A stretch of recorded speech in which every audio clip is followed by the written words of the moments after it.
Maurice Benson was the kind of man people overlooked. He was quiet, dependable, and never one to seek attention. At 38, he worked long shifts as a warehouse supervisor in Richmond, Virginia, and spent his free time fixing up his late mother's house, reading old detective novels, and helping his neighbors whenever he could. He met Jada at a church outreach event. She had just been laid off and was struggling to find her footing. Maurice gave her rides to interviews, bought her groceries, and prayed with her. She called him her peace. When they started dating, everyone said he was too good for her, but Maurice believed love was about loyalty, not looks or money. He proposed within a year. She said yes without hesitation.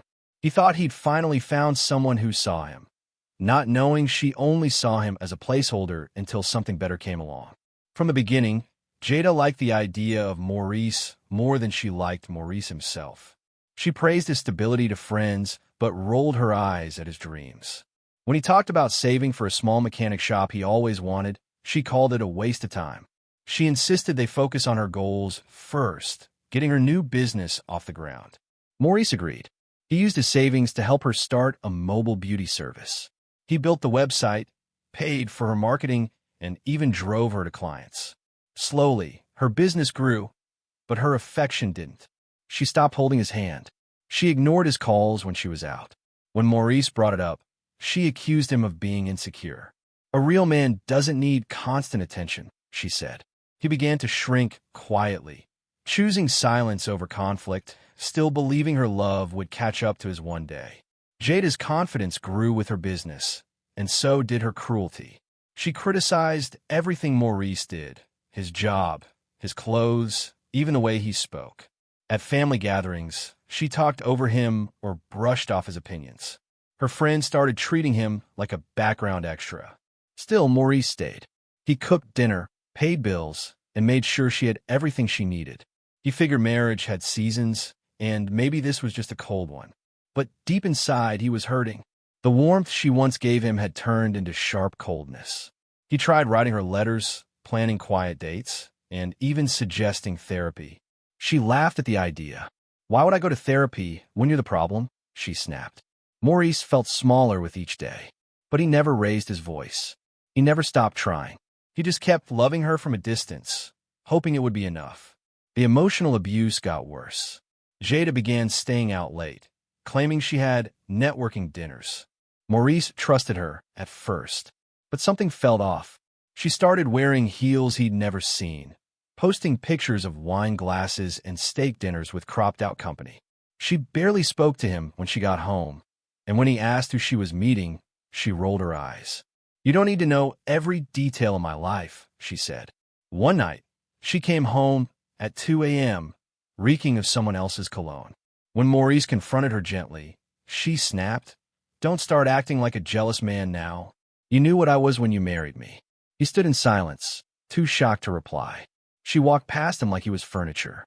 That night, he sat on the porch until sunrise, wondering how he became a stranger in his own home.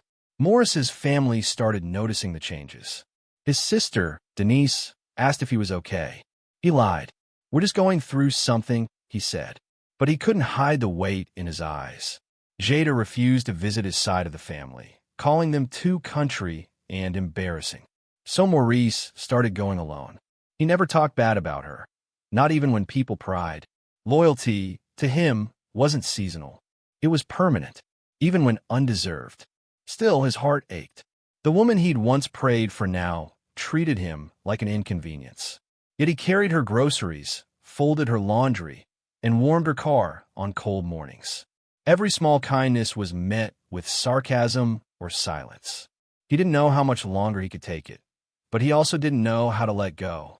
Jada had taken everything from him except his will to endure. That, for now, was all he had left. The day things shattered completely started like any other Sunday. Maurice invited his family over for dinner, a small get-together with ribs, potato salad, and music playing low. He cleaned the whole house, cooked the food, and set the table with care. Jada showed up 2 hours late, dressed like she was going to a club.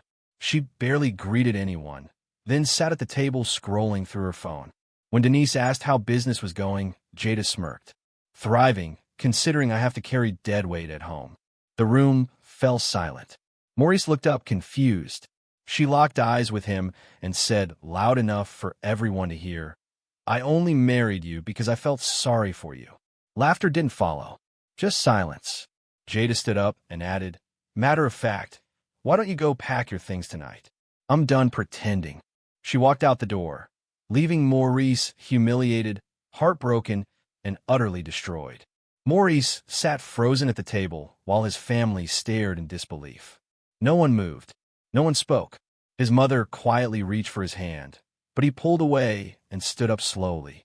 "I'm sorry y'all had to see that," he whispered, his voice barely holding. He cleared the plates, washed the dishes, and packed leftovers like nothing had happened. But inside, something deep in him cracked wide open.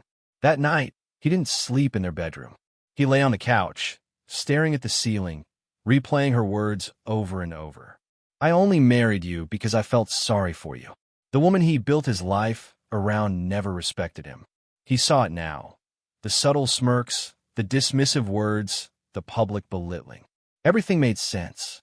The pain was unbearable, but something else stirred beneath it, clarity. Maurice finally understood. This wasn't love. It never had been, and it was time to accept that. The next morning, Maurice packed a small duffel bag.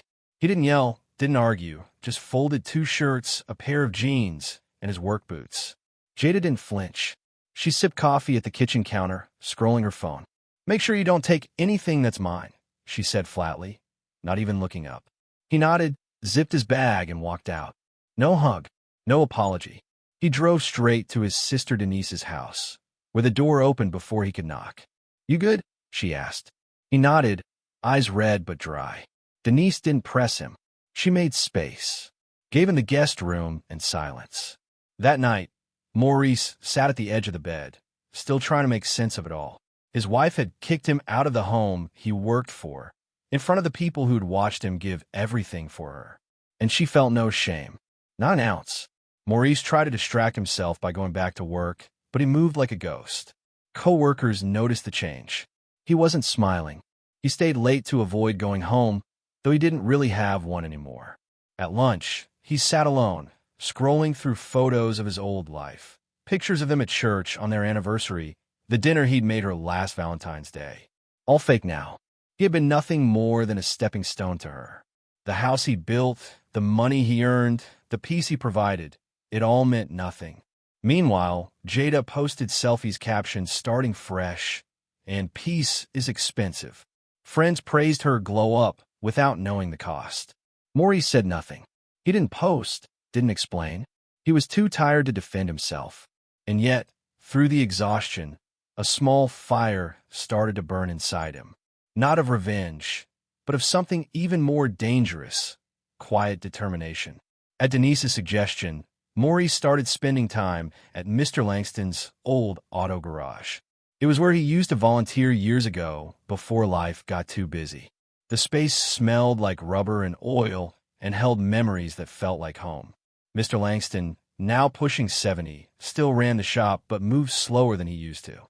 "You got hands like your father," he said, watching Maurice change a tire with ease. "But you let people wear you down." Maurice chuckled, but the words stung in truth. Mr. Langston offered him weekend work, nothing fancy, just a way to get out of his head. Maurice accepted. Grease under his nails was better than silence in his chest. He started showing up more often. Fixing engines was simpler than fixing a broken heart. And as he tightened bolts and balanced wheels, something inside him slowly began to reassemble. Not fully, but just enough to keep going. While Maurice worked quietly, Jada's world began to shift. At first, things looked good. Her business stayed steady, and she continued posting luxury brunches and motivational quotes. But the support Maurice once provided, managing her bookings, handling her invoices, driving her to clients, was gone. She hadn't realized how much of her brand ran on his invisible labor. Now, her schedule fell apart. Clients grew frustrated. One accused her of stealing a deposit. She had no system, no help, and no fallback. Meanwhile, Derek, the man she had grown so close to, started pulling away. He liked the fun version of her, not the one drowning in chaos. She tried calling Maurice once, just to clarify a few things, but he didn't answer. The silence hit harder than expected. She had kicked him out like trash. But now, the trash was gone, and so was everything he quietly held together. Maurice, on the other hand, kept moving. One day, while helping Mr. Langston, he overheard the old man sighing at bills. "I can't keep this up forever," he said. Maurice hesitated, then asked, "You ever think about selling?" Mr. Langston looked surprised. "To who?" Maurice shrugged. "Maybe me." They talked numbers. It wasn't cheap, but it wasn't out of reach, especially now that he wasn't pouring money into someone else's dreams. That night, Maurice crunched the numbers. Between his warehouse job and savings, he could make it work with time. For the first time in years, he felt hope. Hope that didn't rely on someone else's love or approval. He started working extra hours, cutting back, saving more. He didn't tell anyone. He didn't need validation. This wasn't about showing Jada what she lost. It was about showing himself what he still had to give, to something, to someone, to himself. 3 months passed. Maurice kept his head down, worked his jobs, and slowly bought into the garage. Mr. Langston drafted a contract giving Maurice full ownership after one final lump sum payment. Maurice signed with trembling hands. He was building something brick by brick, bolt by bolt. Meanwhile, Jada was unraveling. Her social media posts stopped. Clients vanished.